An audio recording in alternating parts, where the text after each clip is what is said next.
torba farra jirra. Drink jedhu beekuu qabna. Nyaachuu barree dhuguu barraa jechuudha. Drink akkaataatti dubbisnus baruu qabna. Drink. Drink means to take liquid into the mouth. Liquid jechuun dhangala'aa jechuudha. So to take liquid dhangala'aa fudhachuu jechuudha into the mouth afaanitti ol fudhachuun maal jechuudha? Dhuguu jechuu ta'a jechuudha. Ingiliffatti yeroo ibsamu. So drink jechuun dhuguu jechuudha. Fakkeenyaaf akkam jechuu dandeenya? I drink water. I drink water. Kayyadu. Okay. Water jennaan imre. Akka Britishitti yoo ta'e water jedhan isaan. Water. I drink water jedhan isaan. Akka Ameerikaatii fi akka baay'inaan akka addunyaatti haasawamutti yoo ta'e immoo I drink water. I drink water jedhan. Tii gara diitti deebisuu qofa jechuudha. Iccitiin biraan jiru. Water bakka hedduu water gootaa jechuudha. So I drink water. Ani bishaan nin dhugaa. Okay. Wanta guyyarraa goonuuf wanta guyyarraa goonu waan ta'eef maal jenneeni simple presentii fayyadamne jechuudha. Okay. Inni itti aanu he drinks tea jedha. He drinks tea. Maal jechuudha? Inni shaayii dhuga. She drinks tea jennaan. Isheen maali? Isheen shaayii ni dhugdi. Kunis wanta guyyarraa isheen gootu waan ta'eef one of the daily routine that she perform every day. Waan guyyarraa isheen gootu waan ta'eef so simple presentiidhaan ibsine jechuudha. Okay? She drinks tea. Fakkeenya itti aanu do you drink milk? Do you drink milk? Asirratti whenever there is question mark at the end of any sentence, we have to stress a little bit. Xiqqoo qaqqabuu qabnaa jechuudha. Gaaffii fakkeessuudhaaf. Do you drink milk? Jettee dhaabuu sun taane.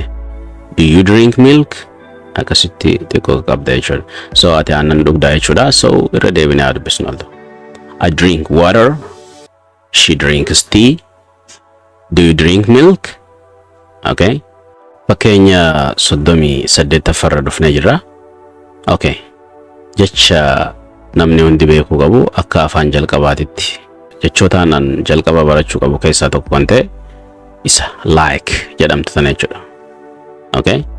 Akka barataa Ingiliffaa jalqabatti jecha like jettuu beekuun qaba jechuudha. Okay? So like jechuun to enjoy or feel good about something. Jaalachuu jechuudha yookiin immoo fedhuu jechuudha.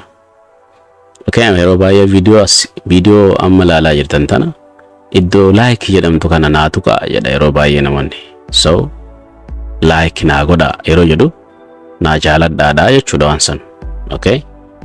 Like and dislike jiraamre. Dislike jechuun jibbuudha. Like jechuun fedhuudha yookiin immoo jaalachuu jechuudha. Okay? So fakkeenya wajjimee haa ilaallu. Maal jedha kun? I like coffee. Coffee jennee dubbisna jechuudha buna akka jennu san. So I like coffee. I like coffee. I like coffee jennu jechuudha. Maal ta'e asirratti? I like coffee. Maaltu irraa teettanii kan yaaddan ta'e? I like coffee. Maal agartan? What did you realize here? I like coffee. Xiqqoo irraa muree jechuudha. I like coffee. I like coffee. Kee jettu sagalee ka jettu tanaan xiqqisho humna isii irraa hir'ise jechuudha. I like coffee. Like yoo qofaatu mul'ata jechuudha. So ani buna nan jaaladha jechuudha. Okay. Do you like music? Do you like music? Musiika ni jaalatta jedha asirratti. Okay. Yookiin ni feeta jechuudha jechuudha. Fakkeenyi itti aanu she likes books jedha. She likes books. Isheen kitaabota ni jaalatti jedha. So iddoo kanatti tarii gaafiin mataa keessan keessa dhufuu danda'a. Asirratti SC daballee jira likes ka jedhutti. Asirrattis jecha book jettu irrattis SC daballee jira. Garaagarummaan asirra SC dabaluudhaatii fi asirratti SC dabaluudhaa maali? Kan jedhu mataa keessan keessa dhufee jira laata. If that happen, yoo kun kan ta'u ta'e xiinxalaa jirtanii jechuudha. Baay'ee isinii galaa jira jechuudha. Gaafii isinitti uumuu danda'u qaba jechuudha. it should be able to create a question in your mind. Gaafii mataa keessan keessatti uumuu danda'u qaba jechuudha. Jecha kun himni kun jechuudha. So asirratti akkuma reefu isin jechaa ture yookiin immoo akkuma duraan isin jedhe mataan hima kanaa shiidha. Subjectiin yookiin pronouniin maqni nuti qabnu shiidha, singiliidha. Singular subjectii qabna asii waan ta'eef sababa kanaaf verbiin itti aanee dhufu like ka jedhudha. Jecha like jettutti okay s dabalachuun qaba jechuudha. So that's the rule. Kun seera jechuudha.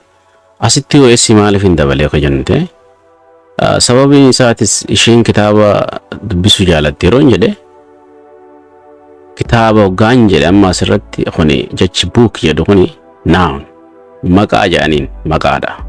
Waraqaa walitti qabamtee teessu tan irratti waa namni barreessee irraa waa dubbisu saniin kitaaba jedhaniin miti. So jecha kitaaba jedhu kannaniif ingiliffaadhaanis afaan ingiliffaatiin book jedhu kannaniif afaan keenyaan immoo kitaaba jenneeni. So maqaan kuni yoo s itti dabalame hiikni isaa maali? S maqatti dabalu jechuun waan sana daneessu jechuudha, heddummeessu jechuudha.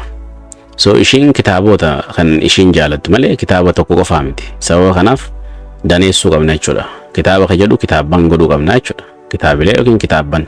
Okay? So she likes books. Isheen kitaabban yookiin kitaabota ooma kitaabatee dubbisuu jaalatti jechuudha ta'a jechuudha. Okay? I hope you understood it. Isin gala jedheetii yaada. Here we are on 39th. Soddomi sagalaffaa geenyaa jirra. So love jedha jechuudha. Maali dhiiroo garaagarummaa love fi like jidduu jirtu? We're gonna see it. Kan ilaallu ta'a jechuudha. So love means to like very much. Okay?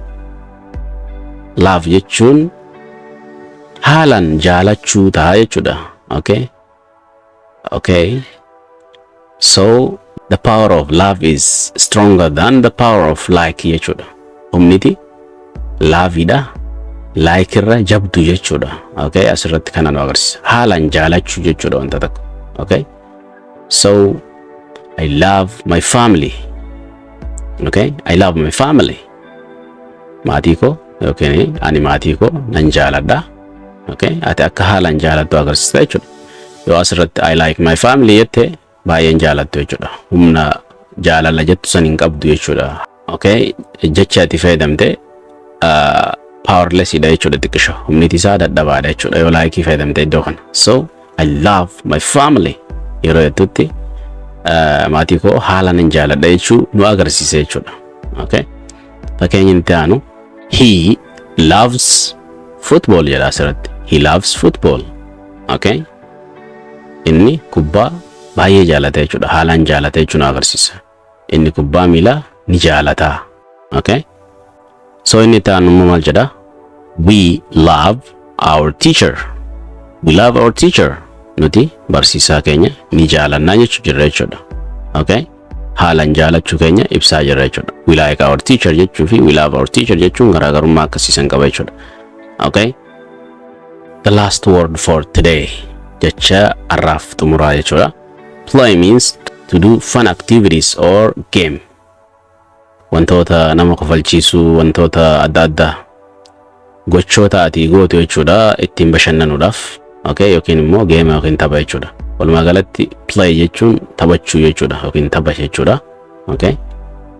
So fakkeenyaaf children play outside. Children play outside. Outside. Okay? Ijoolleen ala taphatti jechuudha yookiin immoo ijoolleen ala taphatu. Ala taphatan jechuu dandeessa jechuudha. Okay? This is just present tense jechuudha. Waan present tense ida yookiin immoo wanta guyyaa guyyaan namni godhu waan ta'eef present simple present fayyadamne jechuudha. So I play football. I play football. Okay? Asirratti jechi play jettu kubbaa taphachuu kee agarsiisu jirti. I play football an kubbaa miilaa nan taphadhaadha. Okay? Inni taanu she plays amma waan kana focus irratti godhaadha. Esin dabalee jechuudha play irratti. Sababa mataan himaa kiyya subjectiin kiyya singular ta'eef Okay, SCT dabale jechuudha. She playing jedhu jechuudha. She plays in jedhamale. So she plays with her sister. Okay, isheen obboleettii isiitii wajjin taphatti. Okay, so now before I end this session, let me sum up for you. Mee keessa deebinee summarize haa waliin goonu. Okay, waan hanga ammaa ilaallee jechuudha.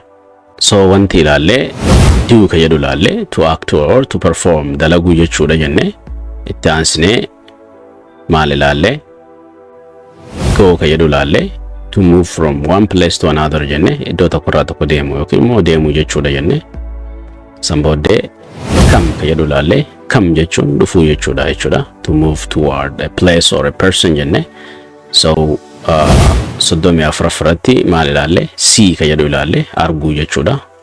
Okay, garaagarummaan arguu fi ilaaluu jidduu jirtu jechi lachuutu wama arguu ta'a yookiin ilaaluu arguun waan takka arguu yoo ta'u ilaaluun immoo waan takka ijatti dhaabdee ilaaluu ta'a jechuudha.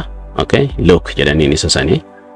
Sambooda maal ilaalle eat ka jedhu ilaalle nyaachuu jechuu yoo ta'u sambooda dhuguu ka jedhu ilaalle jechuudha. Waan takka dhuguun Ingiliffaan maal akka ta'e akkaataa itti dubbatu ilaallee jirra.